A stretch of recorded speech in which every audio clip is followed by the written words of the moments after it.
வெண்பா தனக்கு அம்மா வேணுன்ற பிரச்சனையை தொடங்கினாலும் தொடங்கி வச்சா. விஜய்க்கு எல்லா பக்கம் இருந்தும் நெருக்கடிகள் அதிகமாக ஆரம்பிச்சிருச்சு. ஒரு பக்கம் விஜயோட அக்கா தான் பொண்ணு ரஞ்சிதாவை தான் கல்யாணம் பண்ணிக்கணும் அப்படின்னு வெளிப்படையாவே கேட்க ஆரம்பிச்சிட்டாங்க. அக்கா நீ என்ன வேணா கேட்கலாம், ரஞ்சிதாவை நான் வெண்பாவோட இடத்துல வச்சுதான் பார்த்துட்டு இருக்கேன்னு தவிர வேற எந்த எண்ணமும் எனக்கு கிடையாது அப்படின்னு அவருடைய மனசுல இருக்கிறத வெளிப்படையா சொல்லிட்டாரு.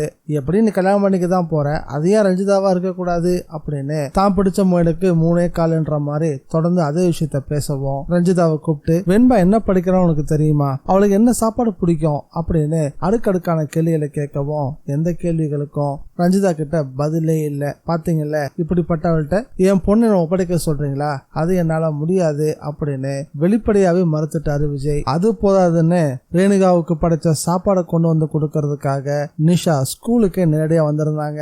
அங்கு வந்து வெண்பா தன்னுடைய அப்பா விஜய் கிட்ட இது யாருப்பா, எனக்காக நீங்க பாத்துருக்கிற புது அம்மாவான்னு கேட்கவும் நிஷாவுக்கு தூக்கி வாரி போட்டுடுச்சு. என்னமாமா சொல்ற வெண்பா அப்படின்னு அதிர்ச்சியா கேட்க ஆரம்பிச்சதும் வெண்பா கிட்ட இவங்கதான் உன்னோட சித்தி அப்படின்னு விஜய் இப்பதான் உண்மையவே சொல்றாரு. சித்தினா அப்படின்னு வெண்பா கேட்டதுக்கு அதுக்கும் விளக்கம் சொல்ல வேண்டியதா போச்சு. ஒரு உறவை மறைக்கிறதுனா அதுல எவ்வளவு பெரிய பிரச்சனைகள் ஏற்படும்ன்றது எப்பயாவது விஜய்க்கு புரிஞ்சிருக்கும்னு நினைக்கிறேன். நிஷா கொண்டு வந்த சாப்பாடையும் தான் கொண்டு வந்த சாப்பாடையும் வெண்பாவுக்கு ஊட்டி விட்டுட்டு அங்கிருந்து விஜய் கிளம்ப முயற்சிக்கவும் நிஷா விடுறதா இல்ல. ஆமா எனக்கு ஒரு பதில் சொல்லிட்டு போங்க, நீங்க வேற கல்யாணம் பண்ணிக்கதா இருந்தா வெண்பாவோட நிலைமை என்ன ஆகுறது, என் அக்கா பொண்ணை நீங்க என்கிட்ட கொடுத்துருங்க, நான் பாத்துக்கிறேன் அப்படின்னு சொல்லிட்டாங்க.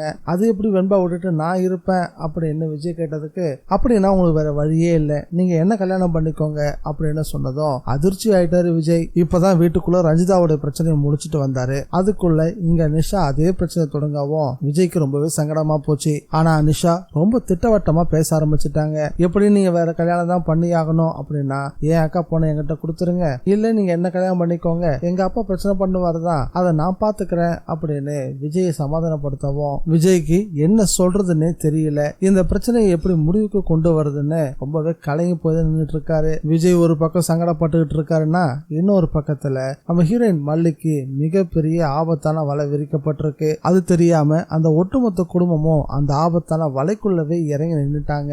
நிச்சயதார்த்தம் சிறப்பா முடிஞ்சது. கையெழுத்து போட்டு கொடுத்த பத்திரம் நேரா அந்த பள்ளி நிர்வாகி கிட்ட வந்து சேர்ந்துருச்சு. கொடுத்த 10 லட்சத்தை பேங்க்ல போட சொல்லி பாபு அனுப்புனா வழியில 2 ரவுடிகளை வச்சு அதே பணத்தை அந்த ஆளே அடிச்சிட்டான். அந்த 10 லட்சத்தை மாமியார்ன்ற பேர்ல போலியான ஒரு மனுஷன் வந்திருக்காளே அவகிட்ட கொடுத்து கல்யாண ஏற்பாடுகள் எல்லாத்தையும் சிறப்பா பண்ணு, தாலி கட்டின அடுத்த நிமிஷம் மல்லியும் காலடியில் கிடக்கணும் அப்படின்னு சொல்லிதான் அந்த பெரிய மனுஷிய அடுத்த கட்ட நடவடிக்கைகள்ல இறங்க சொல்லி அந்த நிர்வாகியை அனுப்பியும் வச்சான். தம்பி தங்கச்சிங்க நல்லா இருக்கணும் அப்படின்றதுக்காக தான் அண்ணன் பேர்ல அந்த 10 லட்ச ரூபாய் பணத்தை போட சொல்லி நம்ம ஹீரோயின் மல்லி அண்ணன் அனுப்பி வச்சிருந்தாங்க.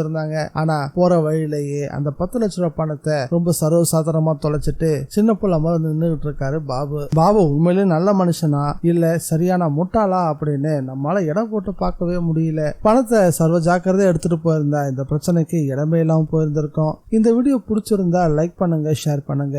டிஎன்விஜி ரிவ்யூவை மறக்காம சப்ஸ்கிரைப் பண்ணி வச்சுக்கோங்க. மீண்டும் அடுத்த வீடியோல சந்திக்கலாம். Bye guys.